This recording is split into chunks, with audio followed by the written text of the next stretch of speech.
आपण ऐकत आहात जगद्गुरु तत्वदर्शी संत रामपालजी महाराज यांच्याद्वारे लिखित पुस्तक ज्ञानगंगा. पवित्र श्रीमद भगवद गीताजीमध्ये सृष्टीरचनेचे प्रमाण, याचे प्रमाण पवित्र गीताजी अध्याय 14 श्लोक 3 ते 5 मध्ये आहे. ब्रह्म म्हणजे काल म्हणत आहे की प्रकृती म्हणजे दुर्गा तर माझी पत्नी आहे. मी ब्रह्म म्हणजे काल तिचा पती आहे. आम्हा दोघांच्या संयोगाने सर्व प्राण्यांसहित तीनही गुण म्हणजे रजगुण ब्रह्माजी, सद्गुण विष्णूजी, तमगुण शिवजी यांची उत्पत्ती झाली आहे.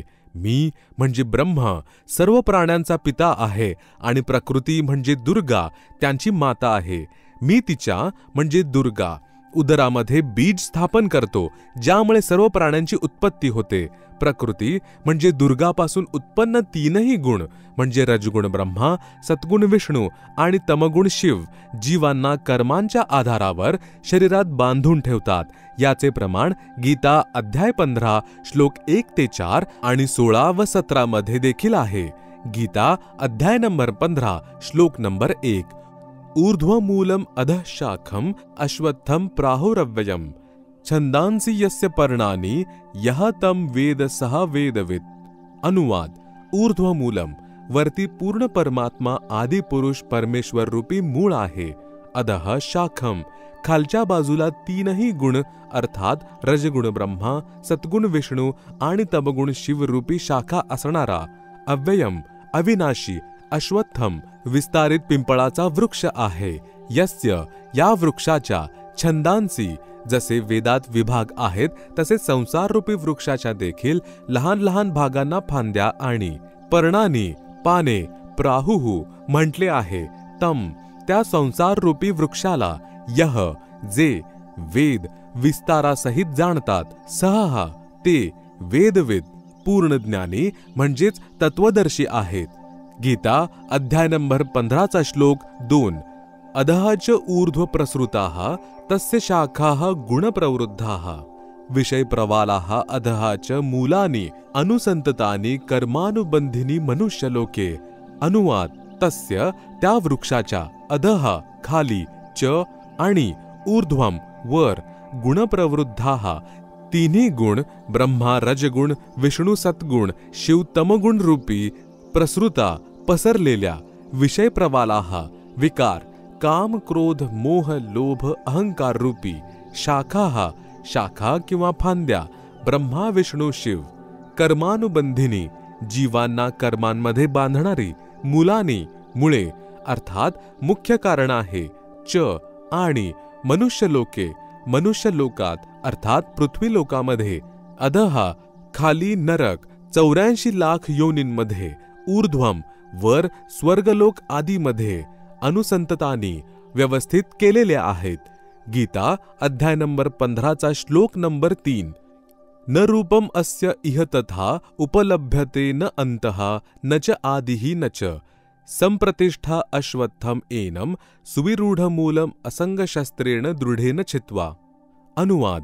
अस्य या रचनेची न ना ही आदी सुरुवात, च आणि न ना ही अंतः शेवट आहे, न ना ही तथा तसेच रूपम स्वरूप उपलभ्यते प्राप्त होते, च आणि इह येथे विचार काळामध्ये म्हणजेच माझ्याद्वारे दिल्या जाणाऱ्या गीता ज्ञानाची पूर्ण माहिती ज्ञान मलाही न नाही संप्रतिष्ठा कारण सर्व ब्रह्मांडाच्या रचनेचे चांगल्या प्रकारे स्थितीचं व्यवस्थित ज्ञान मलाही नाही.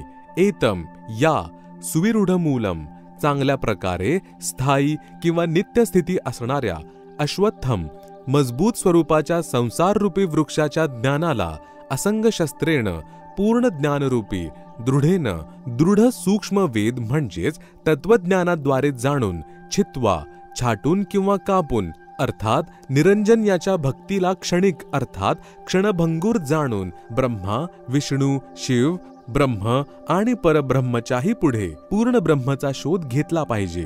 गीता अध्याय नंबर 15 मधील श्लोक नंबर 4. ततः पदम तत्परिमार्गितव्यम यस्मिन् गताः न निवर्तन्ति भूयः तम एवं च आद्यम पुरुषम प्रपद्ये यतः प्रवृत्ती प्रसृता पुराणी. अनुवाद: जेव्हा तत्वदर्शी संत भेटतील ततः त्यानंतर त्या परमात्मा यांच्या पदस्थानाचा म्हणजेच सतलोकाचा परिमार्गितव्यम पूर्णपणे समजून घेऊन शोध घेतला पाहिजे. यस्मिन जेथे गताः गेलेले साधक भूयाः पुन्हा न निवर्तन्ति परतून या संसारामध्ये येत नाहीत. च आणि यतः ज्या परमात्मा परम अक्षर ब्रह्मपासून पुराणी आदी किंवा सुरुवातीची प्रवृत्तीही रचना सृष्टी प्रसृता उत्पन्न झालेली आहे. तम अज्ञात आद्यम आदि यम अर्थात मी काल निरंजन पुरुषम पूर्ण परमात्मा यांना एव च प्रपद्ये मी शरण आहे आणि त्याचीच पूजा करतो.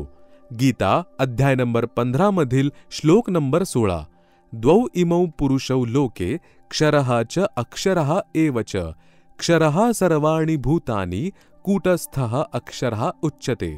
अनुवाद: लोके या संसारामध्ये दोन प्रकारचे क्षरः नाशवान च आणि अक्षरः अविनाशी पुरुषौ भगवान आहेत.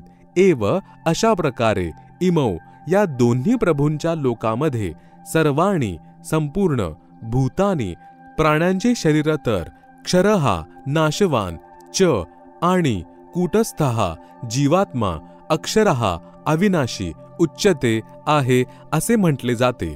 गीता अध्याय नंबर 15 मधील श्लोक नंबर 17. उत्तमः पुरुषः तु अन्यः परमात्मा इति उदारतः यह लोकत्रयम् आविश्य बिभर्ति अव्ययः ईश्वरः. अनुवाद: उत्तमः उत्तम पुरुषः प्रभू तू तर अन्यः यावरील दोन प्रभूंपेक्षा क्षरपुरुष आणि अक्षरपुरुष अन्यच आहेत. इति वास्तवामध्ये त्यांना परमात्मा उदारतः म्हटले गेले आहे. यह जे लोकत्रयम तीनही लोकांमध्ये आविष्य प्रवेश करून बिभर्ती सर्वांचे पालन पोषण करतात आणि अव्ययः अविनाशी ईश्वरः ईश्वर प्रभूंमध्ये श्रेष्ठ अर्थात समर्थ प्रभू आहेत. भावार्थ: गीता ज्ञानदाता प्रभूने केवळ एवढेच सांगितले आहे की हा संसार उलट्या लटकलेल्या वृक्षासारखा समजा. वर जे मूळ आहे ते पूर्ण परमात्मा आहेत, खाली फांद्या म्हणजे शाखा आणि इतर विभाग समजा.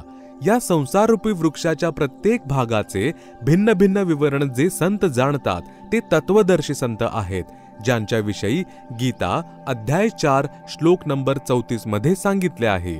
गीता अध्याय 15 श्लोक नंबर 2 आणि 3 मध्ये केवळ एवढेच सांगितले आहे की 3 गुणरूपी शाखा आहेत. येथे विचार काळात म्हणजेच गीतेत मी म्हणजे गीता ज्ञानदाता पूर्ण माहिती म्हणजे ज्ञान देऊ शकत नाही, कारण मलाही या संसाराच्या रचनेचे सुरुवातीचे म्हणजे आदी व अंत यांचे ज्ञान नाही. त्यासाठी गीता अध्याय 4 श्लोक नंबर 34 मध्ये म्हटले आहे की तत्वदर्शी संतांकडून त्या पूर्ण परमात्मा यांचे ज्ञान जाणा. गीता अध्याय 15 श्लोक नंबर 1 मध्ये त्या तत्वदर्शी संताची ओळख सांगितली आहे की तो या संसाररूपी वृक्षाच्या प्रत्येक भागाचे ज्ञान सांगेल. याबाबत त्यांनाच विचारा. गीता अध्याय 15 श्लोक नंबर 4 मध्ये म्हटले आहे की तो तत्वदर्शी संत भेटल्यावर त्या परमपद परमेश्वर यांचा शोध घेतला पाहिजे, म्हणजेच त्या तत्वदर्शी संतांच्या सांगण्यानुसारच साधना केली पाहिजे, ज्यामुळे पूर्ण मोक्ष म्हणजे अनादी मोक्ष प्राप्त होतो. गीता अध्याय 15 श्लोक 16-17 मध्ये स्पष्ट केले आहे की 3 प्रभू आहेत. एक क्षरपुरुष म्हणजे ब्रह्म काल, दुसरा अक्षरपुरुष म्हणजे परब्रह्म, तिसरा परम अक्षरपुरुष म्हणजे पूर्ण ब्रह्म. क्षरपुरुष आणि अक्षरपुरुष वास्तविक अविनाशी नाहीत, ते अविनाशी परमात्मा तर या दोघांपेक्षा वेगळेच आहेत. तेच परमात्मा तीनही लोकांमध्ये प्रवेश करून सर्वांचे पालन पोषण करतात. वर मूळ खाली शाखा असलेल्या उलट्या लटकलेल्या संसाररूपी वृक्षाची फोटोकॉपी दिलेली आहे, जी आपण याच पुस्तकात पाहू शकता. वरील श्रीमद भगवत गीता अध्याय 15 श्लोक 1 ते 4 आणि 16 व 17 मध्ये हे प्रमाणित झाले की उलटे लटकलेल्या संसाररूपी वृक्षाचे मूळ परमअक्षर ब्रह्म म्हणजेच पूर्ण ब्रह्म आहेत. ज्यांद्वारे संपूर्ण वृक्षाचे पालनपोषण होते आणि वृक्षाचा जो भाग पृथ्वीच्या बाहेर जमिनीलगत दिसतो म्हणजेच जे खोड आहे त्याला अक्षर पुरुष म्हणजेच परब्रह्म समजावे. त्या खोडापासून पुढे आणखी एक मोठी फांदी निघते, तिला ब्रह्म म्हणजेच क्षरपुरुष समजावे. त्याच फांदीपासून अन्य 3 शाखा निघतात, त्यांना ब्रह्मा, विष्णू आणि शिव असे समजावे. तसेच त्या शाखांपासून पुढे जी पाने दिसतात त्यांना संसारिक प्राणी असे समजावे. वरील गीता अध्याय 15 श्लोक 16 व 17 मध्ये स्पष्ट झाले आहे की क्षरपुरुष म्हणजे ब्रह्म, अक्षरपुरुष म्हणजे परब्रह्म. तसेच या दोघांच्या लोकात जितके प्राणी आहेत त्यांचे स्थूल शरीर नाशवान आहे आणि जीवात्मा अविनाशी आहे. म्हणजेच हे दोन्ही प्रभू व त्यांच्या अंतर्गत असणारे प्राणी नाशवान आहेत. जरी अक्षर पुरुषाला म्हणजे परब्रह्म अविनाशी म्हटले आहे तरी वास्तवामध्ये अविनाशी परमात्मा या दोघांपेक्षा वेगळाच आहे. ते वास्तविक परमात्मा 3ही लोकांमध्ये प्रवेश करून सर्वांचे पालनपोषण करतात. वरील विवरणामध्ये 3 प्रभूंचे भिन्न भिन्न विवरण दिलेले आहे.